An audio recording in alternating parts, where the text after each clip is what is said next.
Morning. Today is Saturday. Today is January 27th, and we are in the local vigilance area. We are going to do a mix of things today. We are going to follow up on some odd audio, not unlike what happened last year. Didn't sound exactly the same, but we are here to see if it follows up. We were interrupted last week by extreme cold, and that may skew the opportunity, but that's how things happen sometimes. And we're going to share a good example of the woo-related nonsense that I get on Facebook. I'll leave names out of it to be nice, but I'm going to make the point that if this is the kind of thing that you're trying to contact me with, you're wasting your time because you are deluding yourself, and I don't have that take on the subject, and you're not going to convert me to your little cult-like way of thinking. Get over it and move on. So far. And we're going to do a mix kinda not of audio surprisingly, recording and based on the patterns of what happened last year, listening for it's other quiet things. I so heard a far. bird off in the distance. Not what I'm looking for. If I hear but we'll anything see what remotely happens. sounding That's like the that, agenda. That's what we're going to do. Let's hit it. I Let's see will what we take get. out the EMF Thanks. reader and try to get measurements. But as of right now, there's no sign of whatever that audio was. But last year it happened one day. I was able to come back the next day, and it did then as well. And then I came back a week later, and because of work schedule and all. And it did not repeat since then. And this, ironically, is following that same pattern, although the audio itself did not sound exactly the same. So we will do our due diligence. And yes, this may seem a little bit on the tedious side, but like it or not, that's what field work is, folks. All the people that go out and whack on the trees and they freaking go and do their little yowls into the air and then hear something yowl back, which is probably another bunch of goobers out there responding. And yes, in my younger, sillier days, I had that happen as well, but the key to having a really neutral read on the woods that you're in is shutting up and listening, or just going about your day as you would. If there's something in the room, in the area with you, one way or another, it will make its presence felt. And so far, it's not doing that. So an update on the forestry class. The material covered has me now a lot more, in tune with logging techniques and controlled burns and even the soil underneath our feet and how various things can cause havoc to that, etc., etc. Gives you more of an insight of kind of like a top-down appreciation for what you're actually in right now. And I don't think the approach accounts for all the possibilities out here, because the things I have encountered in the odd spectrum, such as the audio in question, doesn't fall under the categories that the course does. I consider the course to kind of be the ecological mainstream science version of studying this kind of thing, but also holistically on the same level, because you're touching a little bit of everything. And you kind of get the government's take on this from a standpoint. And unfortunately, enjoyment by the public is not the only motivation for the forest. There is a little more to it than that from that standpoint, but that's for the better, because if not, it probably would be squandered by people that would just chew up everything, and then we wouldn't have any trees, and then the whole decline of the ecosystem, or rampant change, depending on how you look at it as a human being, would be that much more rapid. And to anyone who is trying to go and sign off on the whole global warming is a myth thing, fuck you. Normally in January, even as recently as 8 years ago, this would be several feet of snow. And now you got this shit. You got this slushy 40-degree shit. So there's a difference in the last few years. And if you want to pretend you don't notice it, then shut up, because you're fucking delusional on that and a great many other subjects. But anyway, that's a debate for another time.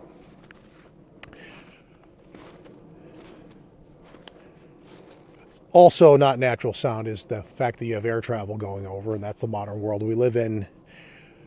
You're very hard pressed to get away from that in the U.S. anyway. If you were to go to someplace way out west in a big square state where you have the room to get further out, then you probably would be able to do that. But Connecticut ain't that state. Sorry. If you look at it on a map, you know exactly what I'm talking about. There are areas of green, but the fact is you have to realize they don't act in a way that's congruent with state lines. Right now, we are on the cusp of a green belt, I'll call it, a forest region. You can walk that way and easily cover 3-4 miles and be in this kind of a thing, but you're going to be in Massachusetts on the other side. And you're going to probably cross over at least 1 or 2 state forests while you do it. That's the nature of the area. You're not in one state forest. It's one big congruitous area. And I know I butchered that word, but shut up, all the grammar Nazis. But the point is the state lines don't freaking define the region. The region defines the region, and that's how it works out here. which makes this a much more varied region than the area by comparison, say in Vermont, because that's one national forest. This is 1, 2, 3, 4, 5, 6, 7, minimally 7 state forests on 2 sides of a state border. That's a big area. It's also got a lot of different levels of management because Massachusetts and Connecticut don't always do things the same way. For instance, there's Bambi tracks, in the interest of bigfooting and being out away from the trail, and I know everyone says, stay on the trail, eat shit. I'm not doing that. I don't do that. I just, if that's a crime, that's what you heard me fart, then you know how I think about that. That's not where you run into them. They don't walk up on the trail and shake your hand. If it was, I wouldn't be doing this anymore. I would have solved it. Anyway,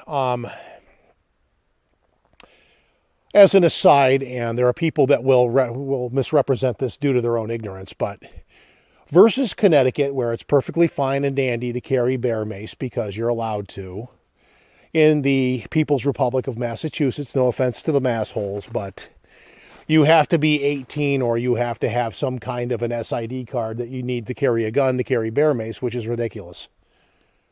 On that note, for one political freaking little thing, as I look at whatever that mystery dump is, I'm thinking either bear or moose, probably bear. And yes, I know it's winter, but the fact is black bears, when it gets warmer, like now, do wake up because they're hungry and go looking for food. Hopefully not hikers that are out here yapping to themselves. But the people in Massachusetts need to accept the fact that people actually do have a right to defend themselves. Connecticut's not that great in that regard either, but Massachusetts arguably is worse. The states like Vermont and New Hampshire have a better track record with that. And if there are any Second Amendment opponents or proponents out there, that's not totally what I'm referring to. I'm looking at the matter philosophically, but when the government says rely on us, I would respond with you're dumb if you do, because I've worked for the government and they don't have my confidence. Your first line of defense for anything is you. And do not let them take that from you, and don't let them tell you otherwise. That is the one political rant I will go on today, and rant and you're welcome. We're going to take a short segment break, and when I come back, I'm going to read to you a message that I got in one of the groups I have on Facebook. I'm going to read the words verbatim, leaving the person's name out of it for the sake of their own privacy. It's not about doxing them. It's an example of the kind of, I'll be diplomatic and say more interesting esoteric posts or messages I receive. And I try to channel them over to the Hudson Valley group because they are a bunch of woo proponents, whereas what this person is proposing, and at least in my opinion, is quite honestly, and pardon my French, all over the fucking place. I mean, he's all over. It's a he, but that's as far as I'll go in terms of naming who it is. I may or may not have dealt with a person in the past, but he has gone into some strange doings. We're going to take a slight segment break, and then we'll come back to story time, and I'll read you that as I listen in for more of the audio, which so far today is completely fleeting. I have a lovely plane flying overhead to ruin the ambiance of the forest, but that I don't really have any control over. We're not that far from an airport in the grand scheme of things. Anyway, we'll be back in a bit. Let's try that again. As promised, from Facebook. Story received just the other day. Hello, so I am sure you're doing some sort of research that your group is named for. If you're trying to locate a clan, then I am sure I can give you instant connect with them. I'm going to not butcher his questionable grammar. As whenever I go for a walk in the woods, I always ask permission of the clan in that area. So neither my wife or I have ever had feelings of being watched, as I know they are close by. We never have weird feelings as well, even when I hear them making sounds into the video camera. I do something that actually anyone can possibly do with the right mindset, is they have the ability to know what we are thinking as soon as we get out of the vehicle in the parking lot or anywhere associated with their forest, their home. If you and your associates are thinking you want to capture one on video or get a photo, that may not happen if your goal is to exploit them for notoriety, which is 98% of all Bigfooters everywhere, however. He continues, which is something I always told them for the first couple of years when I entered into the woods for a walk. The very first time we went into another research area, we obtained instant connection with the clan, which I did not know until I uploaded the video. Pareidolia, anyone? Then I heard blowing sounds into the camera. I had 14 times with very clear sounds. The air was still, no wind. It was June 2019 and about 80 degrees that day. At least he's providing background context. It was my first time using a video camera, but the audio was very clear, minus the video in the area we got off trail. And most of the area locations we went to had the same blowing sounds until August 2020, when they, for some reason, switched over to making sniffing sounds. Aside from the sounds I get into my videos, even until now, I have felt the power they have. I was acquainted with a clan leader who, while I was in his forest and talking to him on the camera with my channeling rods, there you go. Not like an e-meter thing like they have in Scientology. He turned off the camera, and I inquired if he did do that, as I had a 2-hour battery and was only recording for about 20 minutes. As I was about 6 feet away, put down the rods to turn the camera back on, he turned it on. So apparently they have telekinetic powers on top of that over cameras. That's very handy if you're an elusive monkey person. This particular Sasquatch was removed from Mother Earth and sent back to Polites due to him not willing to accept any fire refugees, that we will call them. Fire refugees from another planet. Okay. We have entered into level 2 woo category when they had the large forest fires in the west. So another Sasquatch was put in charge of this clan. When I made contact with him and started to interact with him, I sarcastically made a comment that I was messing with him about something. He was offended by that and immediately caused severe pain in my right leg from mid-thigh all the way through my ankle. I don't know how he did that, but okay. Now, during the night, I had gotten out of bed to pee, and I was standing in front of the toilet. I felt dizzy and thought I would pass out and stop peeing. We didn't need to know that, but thank you for sharing. When I came to, I was on the floor looking up at my wife. I was sweating, and luckily I did not hit anything when I passed out due to the pain in my right knee. You made Squatchy mad at you. Don't do that. He fucks with your knee, apparently. Which is better explained in person. But when Rahola showed me his power from my mention of messing with him, his name is Rahola, okay. He messed back with instant leg pain. At first I thought I was connected to my passing out.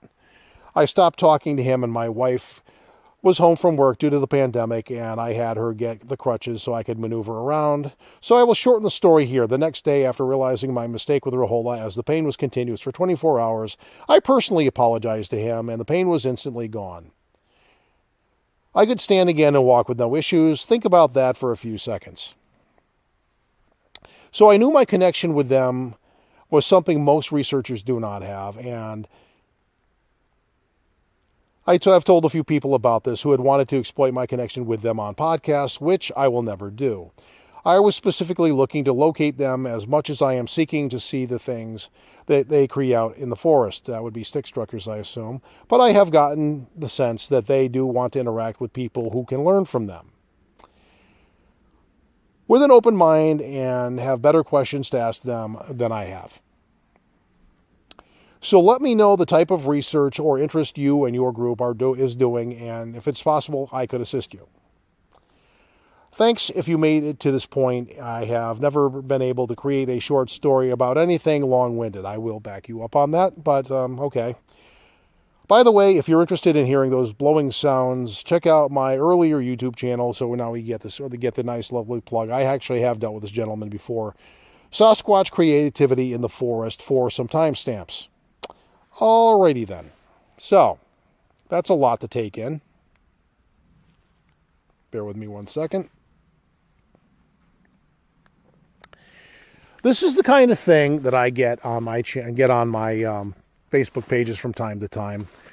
And although he is probably not the most esoteric individual I've dealt with, he is somebody who does clearly have a different take on the subject than I do.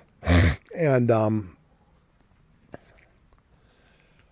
audio is wonderful, and the sniffing is great. I've heard some other audio, and I can tell you the audio I heard from various sources is fake. So I'm going to decline your offer only because at best it's going to prove to be inconclusive, and then I have to take the weight of the story by the nature of what you've made claims to. So we have clans in every area. We have leaders coming from space, from the Pleiades, which I believe is a constellation, as opposed to a planet or other like astronomical body. And so Bigfoot is here to teach us things out in the forest as they wander around doing primitive monkey forest friend stuff while they're aliens. And the fact that they can come here, I will note a couple of holes in your story as a constructive criticism to you in your storytelling. Number one, you neglect to share with us how they got here. So are we doing the interdimensional, they come through portals kind of thing, which would still suggest some form of paranormal phenomenon ability or hyper crazy level of alien technology to get somebody from A to B across a vast astronomical distance without any type of intervening means of just walking there or similar. So that's a large oversight. I'd be curious to know how they are getting through time and space from here to from the Pleiades system. Are they UFO jockeys? Are they doing the portal thing? Do they astrally project here? I'd like to know, because you're already giving them telepathic and telekinetic abilities, and possibly even clairvoyant. So they're basically psionic. I'm not going to do mind speak, because mind speak is not the right term. The right term is telepathy, as in mental telepathy, as in ESP, as in mind reading and projecting of thoughts and that kind of thing. Which, although it's a damn neat concept, is not something that has ever been scientifically proven, and multiple governments have done their damnedest to try and prove it, and have yet to do so. Same thing with the bending of spoons and things of this nature. That has yet to be proven. I'm not going to say I believe in it or I don't. I have never encountered anyone who can do it, and if they did and they can cause my knee to fuck up like that with their mind, I'm going to go out of my way not to piss them off if I do, for obvious reasons, like this guy does. Rahola is not to be messed with. And if you're out there and you're listening, Rahola, thanks for listening, and I hope that you hit the subscribe button. I hope you do, because that would make you a hell of a Sasquatch. Anyway, moving on. That was a lot to take in, and this is what I bring in. Notice I'm not being overly condescending to the gentleman, because if he honestly does believe this, okay. However, again, when we go into the woo concept, we are faced with a dilemma that if you're making claims, you need the proof, and you claim you have audio proof. Okay, maybe I'll take you up on that for the sake of shits and giggles. I mean, you have your channel. You say they're on your YouTube channel, so maybe for giggles, I'll go and find it and have a look. If you are listening to my segment, then perhaps you might suggest a particular video. I'm not sure how many that you have. I will take a look, but if there's a lot, if you make them every week like I do, then I probably would have to pour through quite a bit. And with time and work and relationship and things of this nature, and being in a school class and all that, I have limited time to do so. So if you wanted to narrow down my search, that would help me make a better, as relatively objective judgment on your claims as I can. That is, I mean, what you're doing is I am taking that as a report. So yeah, but in the meantime, returning to a more philosophical bent on the subject, crazy claims need crazy evidence, and my reaction to this gentleman's claims are diplomatically worded as skeptical, as is my nature. Now, if that means I will never come into contact with R'Hola and his lag pain-inducing mind powers, that's probably a good thing, because if it's all the same to you, R'Hola, I do like my knee in working order, and if I have offended you, we could both be adults and talk it out. Maybe in our minds, because apparently that's how you do that, but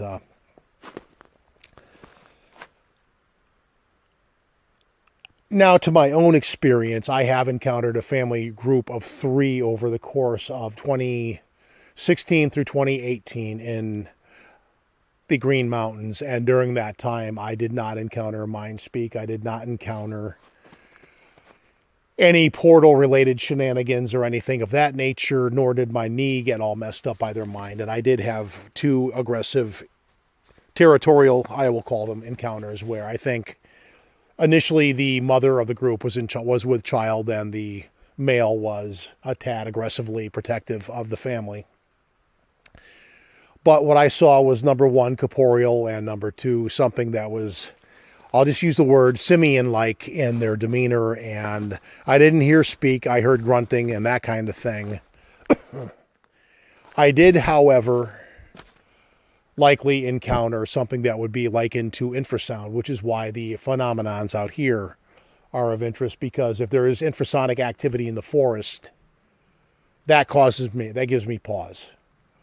Because what I encountered at the time with one encounter where I had probably the most interaction with the 3 of them was, and I am telling this largely for the first time to some people, I did encounter what I would consider to be infrasound. And when you think about what actually has like abilities in the animal kingdom, be it whales or dolphins, or in the case of a land-based mammal, bats, among others that have had the claim made of them too, this is not a fantasy of things. This is like documented biological science. There are things out there that can do that. So I can't prove that's what it was. My story is a claim like anyone else's, and I don't stand there with my hand to Bible and swear by it, because I can't do that without proof.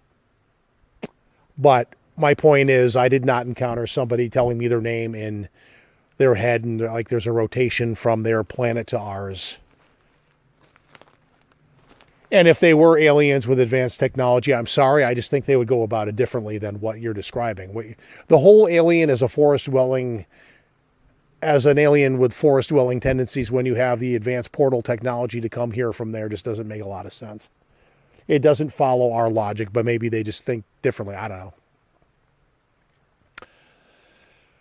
Considering we don't have a baseline specimen to sit down and chat with and pick their brain, we don't know either way. So, I don't know.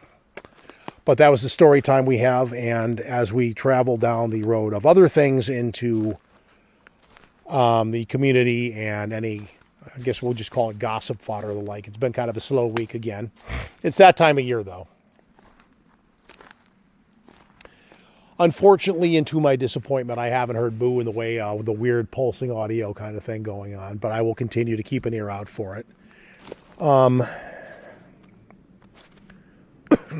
I did post something on my own wall during the course of the week, making a couple of comparisons, and this is going to the exploitation kind of a thing. And the one thing I will give this gentleman credit for is that he did take a correct poke at the podcasters and people that are selling a BS narrative that they're basically doing for the sake of social media clout or whatever else they're motivating. Sometimes it's money, sometimes it's clout, that kind of thing. But these are the wrong people for the sales pitch underlying the message the community would like to give. I issued a couple of... This is also posted on my YouTube channel under the community section too, but to paraphrase what I wrote, for those that are too lazy to go and look, I likened the crappy sales pitch and the unlikely nature of the current salesman pitching that sales pitch to the following people. Now, you need to know a little bit about the YouTube people. That this is somebody that came up in my feed, and it's just somebody who, there's more than one, and I'm talking about what I'm going to call militant veganism. If you are a person who is a vegan and you eat that diet and you have done the proper homework to understand that you need certain supplements or you need to eat certain specific things to cover deficiencies in that diet underlying the philosophy, notably protein among others, and you're not an obnoxious prick rubbing it in everybody else's face with a maximum of smug, then all the power to you. That's a personal choice and all the power to you, but there's a way to do it and there's a way not to do it. And I know this because my better half's own sister has gone through her vegan period, and she ultimately stopped because she was having health problems due to nutritional deficiencies, and that is a known thing. That is not something that a militant vegan is going to basically turn that off, because that's not what the cult preaches. And to my point, the people giving the message of veganism are typically these militant vegan types, and the most obnoxious one of the bunch, who I really think is nothing more than a rage-baiting troll, would be a channel called That Vegan Teacher, who's some older lady out of Canada who is basically sending a very, very simple message. If you eat animal flesh, you're eating dead carcasses, and you are basically Hitler. And I just fail to see how that is the way to induce the incentive in somebody to want to be a vegan and have that diet, in the same way that the people that are always preaching fire and brimstone really don't convey the message of the Lord very well either. It's the same kind of failed sales pitch. There's more than one way to go about that, and that's not the way to do it. Moving on to such a light subject as euthanasia, you had back in the day before he passed away, Dr. Kevorkian, who I am convinced more than once nudged a person who was on the fence about taking their life or not in favor of doing so when otherwise they may not have. And if you're basically doing that, you're going from assisted suicide to assisted murder or negligent homicide. There's a charge out there. It may not be full-on first-degree murder, but this guy, I remember a couple of interviews with him, was so deliberately militant in his belief in this that I would not put an act of murder past him, if I'm being blunt. He would call it a mercy killing. The law would probably call it something very different and send him to prison for a good long time. Depending on the state he's in, you might get the death penalty. If you're doing that shit in Texas, good luck. You're going to probably have a date with the chair. Or they're doing something in Alabama now with nitrogen, which apparently has come under controversy. That's a whole other concept. We're not doing that right now. What else did we have? We went through euthanasia and veganism. Oh, the animal rights thing too. The champions of the animal rights movement, and I'm not going to sit here and say there isn't some element of cruelty in organized farming or in scientific research and the like, and maybe there's a better way to do it. There is a reason why when you conduct trials on humans, you have to A, pay them, and B, every other goddamn word in the grant justification for the money for the study is informed consent.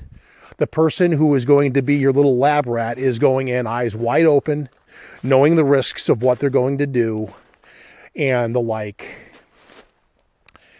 And having been a volunteer in a mental health study for the control group, I have seen an element of that, and that is the case. Whereas in animal research, I'm sure they don't have that. But the people that are really horrendously bad at delivering the message here, giving the sermon, if you will, PETA, enough said. If you know anything about the exploits of PETA, these people are renowned for boneheaded publicity stunts that backfire 99 times out of 100. The one I'm aware of is one in the southeastern corner of Connecticut years ago where they were, I was impressed in principle because they actually were able to get hunter's orange on deer to prevent a deer culling. The funny thing is the deer don't handle having that on. I don't know how scraped up they got pulling this off, but Bambi got stuck in the underbrush and because of the hunter's orange, and the hunters that were going to cull them actually had to risk getting scraped up themselves in order to free them from the mess they found themselves in. Dictating the fact that PETA is a cult-like mentality that, aside from being massively hypocritical, is they're renowned for euthanizing animals that they rescue, which kind of just thoroughly defeats the purpose of what they profess they're believing in. They don't take into account that if you have an overabundance of ungulates, basically prey species, there is overpopulation, which means they basically will overbalance the environment they're in. They will run out of food and you'll have starvation and or disease. And that does not make for a healthy population of said animals. That is just the nature of things. And honestly, these people tend to overlap into animal rights and veganism and all this charming thing. And it's, but you want to go into dangerous territory. There have been studies where plants respond to physical stimuli, and if they can feel pain, what the fuck is there left to eat? Snow, dirt, mud. I'll pass. So you kind of see where I'm going. The larger philosophical point to be made here is these are the boneheads giving the message, and they are not doing it well, and we can do better. They can do better.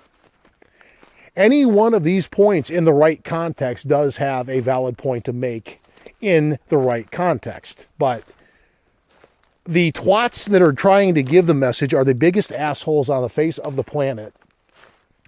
And as a result of that, they don't even see that they're hurting their cause more than they're not. Militant vegans will never win a convert with their current approach. Dr. Kevorkian was probably an assisted murderer, if not actual murderer.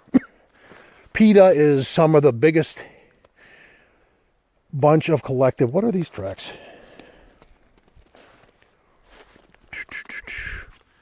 You got 4 claws, and that might even be a smaller bear. Interesting. Hold on. I'm looking for one with enough... There's not enough definition to prove it there, but I do think that's a very small black bear. Came through here. Going that way. Probably going down to get a drink or something. And yes, Connecticut does have bears. We actually have a population of them on the rise. We actually had... So I am in the central part of Connecticut, in the middle of the suburbs, and we actually had a bear at our dumpster in my apartment complex a couple of weeks ago as witnessed. I had seen the same bear in the neighborhood walking trail in August. So bears are now, not unlike New Jersey, pretty much fucking everywhere. We have multiple bears in our neighborhood. You don't have to come out to the woods to see them because they're willing to make a house call pretty much at this point, which is kind of, unfortunately they're one of the animals that adapt to suburban living enough that they're going to become a problem in time. But we're not quite there yet, but, Jersey had and went through that, and they had to hire people to control the situation. Because a black bear, although not the most aggressive animal in the world, is dangerous enough. It can mess a person up if you're doing something. And people will inherently be stupid. I will throw out there that as I ramble into a completely tangent away from the subject I was making, we'll return to that in a minute, but 90% of all bear attacks happen because of something stupid a human did. There, I said it. Getting back to the sales pitch analogy, we can do better. That's the message, I guess. The Todd Standings, the The Todd Standings, the Little Cartel of Polites, Isdall, Carpenter, Ketchum, the Tom Biscardis, I'll throw in Chris Noel just because he's gone down that road, among others. They're not helping. They think they are. They're not. The Wes Germers. Yes, I attack Sasquatch Chronicles because he's of a suspect nature too. I went there. Anyway, I've beaten on that subject long enough. I'm going to take myself another segment break, check on my audio recorder. Leaning towards we're probably not going to have any activity with that today. Because even as I'm yapping, it was loud enough you could hear it when it was there the last time, and we'll go from there. I'll have to review my footage from that one and see if I actually caught it or not. Because when it happened last year, you could hear it with human ears, but infrasound and the lovely audio on the camera didn't really get along well. So it's a limitation.